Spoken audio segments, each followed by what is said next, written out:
bàyyi ba jaan ji wadd rek. Macky Sall c'est le meilleur mënu ci dara. waa kay rombal question boobu demal ci leen. ñu dem ci Seydou Gassama il nous fait perdre du temps pendant que Macky Sall n'a pas de temps. mais naka nga jàngee Barth génn na démb fan yii maa ngi ko doon dénk Rufisque ñëw na Tëngéej dem na Tivaouane Peulh gis naa ko ci marché Tëngéej bi ak image yu rafet mu dugg ci biir marché bi gis naa sax les délégués du marché de Rufisque ma gis ñoom ñëpp ñuy wax ak moom seetaan naa Pape Ndiol suñu benn grand frère la boo xam ne foofu la nekk ci marché bi Barthélémy Dias mu naan kaan li ñu la def neexul kenn gis naa Barth temps yi mi ngi def doxu ñaxtu di wër ci dëkk bi di waxtaan ak li nga xam ne moom mooy population bi mais daf cee yokk def conférence de presse dal ci nee na état bu yambar la.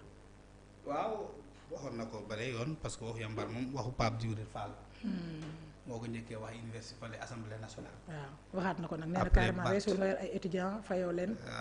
waaw wax na lu bari daal. c'est bien il s'oppose loolu lii la ñuy xaar ci opposant. mais dafa tëb nag dossier homosexuel yi waaw kay loolu question la peut-être bi nga doon réservé la. lu muy def déjà ci dëkk bi lu am solo la parce que s'opposer. c'est savoir faire le tour du pays. mu doon lu am solo ci un jeune opposant. Il montre un engagement qui est vrai. parce que mënoo def opposition bëgg a nekk président de la République. nga yem ci Ndakaaru kese Dakar ne fait pas seul les présidents. il a le courage de bokkul ak yeneen opposition. donc ce tour qu'il fait c'est important. Macky Sall defoon na ko. Je pense que du ko def ça va pas être la dernière fois. dina ko defaat parce que Sénégal yaatu na. Sénégal kenn mënu ko en tout cas wër globalement ci benn tournée. mais déjà c'est important sa sortie hier aussi elle est politique. noonu la boo nekk opposition da ngay wax da ngay joxe sa point de vue def na ko quoi. seulement fu mu ko jàpp nii. je pense qu'on peut avoir mieux dans le discours. waaw Barth doit s'entourer encore d'experts en communication. D'accord. waaw ça lui manque. Oui, je pense que Barth n'est pas carrément entouré de très bonnes personnes. D'accord. Communication dafa des. Non dafa des parce que un leader politique c'est dans la nouveauté. dans le mot maanaam quand tu répètes ce que tout le monde a répété amul njëriñ Barth waxu fi lu ñu waxul. un acteur politique majeur aussi. c'est savoir dire des choses yu naan moo ko waxoon xaw ma na comprendre fi may wax. je comprends très bien. bay def politique. bëgg am benn élan bi. waaw ak benn aura bi. bëgg am benn aura bi bëgg am benn crédibilité bi. foog nga wax lu kenn waxul il faut nga nekk challenger. loolu mooy sax dégg nga woyu Pape Diouf bi. waaw challenger. wax na fa luy challenger. wax na ko. mooy ku def li kenn defugul wala yaa ngi dégg. ku mën lu kenn mënagul. ku yegg fu kenn yeggugul. maintenant comme politique du guerre wax la. boo bëggee yegg ci kaw il faut que nga wax li kenn waxugul. waxee ko ni ko kenn mësula waxee pour mu mën am impact bi kenn mësula am ci wax Sonko amoon na loolu. Barth génneegu fi lu kenn génneegul. mais est-ce que nag Sonko façon bi mu doon defee. waaw dafa vaar yi nii est-ce que Barth nekkul di moytu vaar yi non même bu dul vaar yi la. politique la ñuy def politique du diine. d'accord dafa am lu ñu doon wax ci plateau booy def politique mais politique du diine. ndax la conquête du pouvoir wax dëgg yàlla posture bu mu laaj. bokkul ak boo yoree pouvoir. en politique tous les moyens sont bons déggul ma li ma la wax. pour accéder au pouvoir. des gens ont fait des coups d'état. le coup d'état est un acte politique.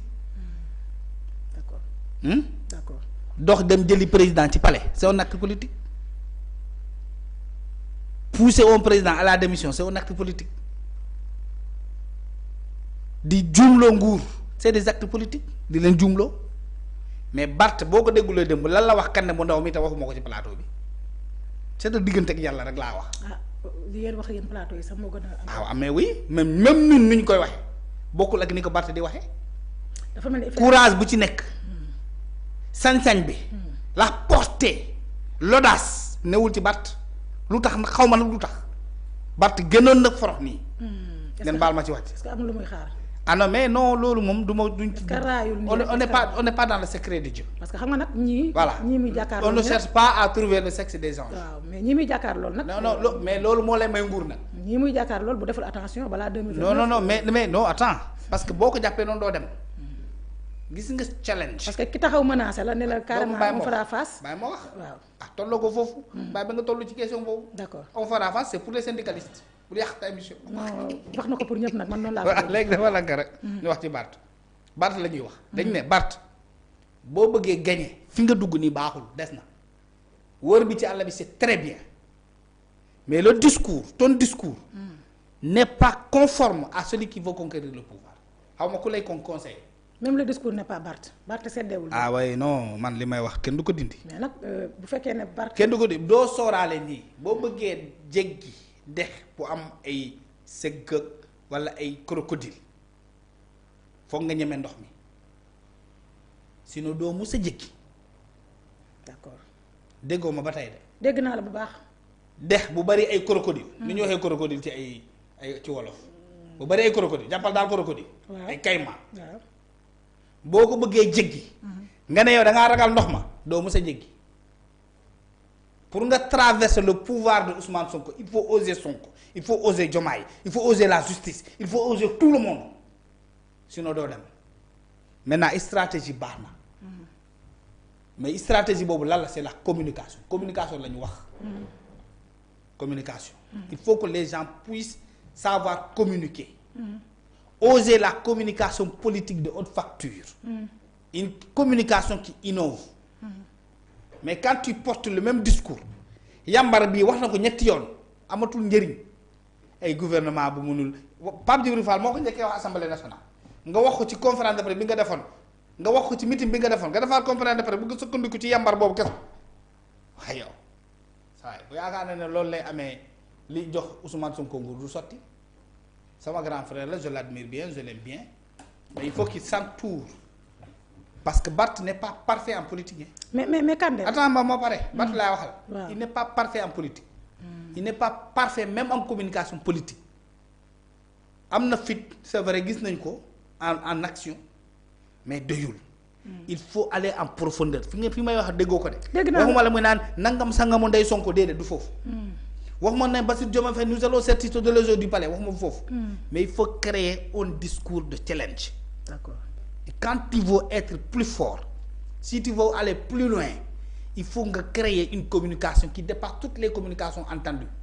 Entendues parce que boo dégloo Barth lan la wax lu bees lu ñu wax ne lii kat tey Barth moo ko wax kenn xamu ko woon kenn dégg ko woon kenn yëgu ko woon.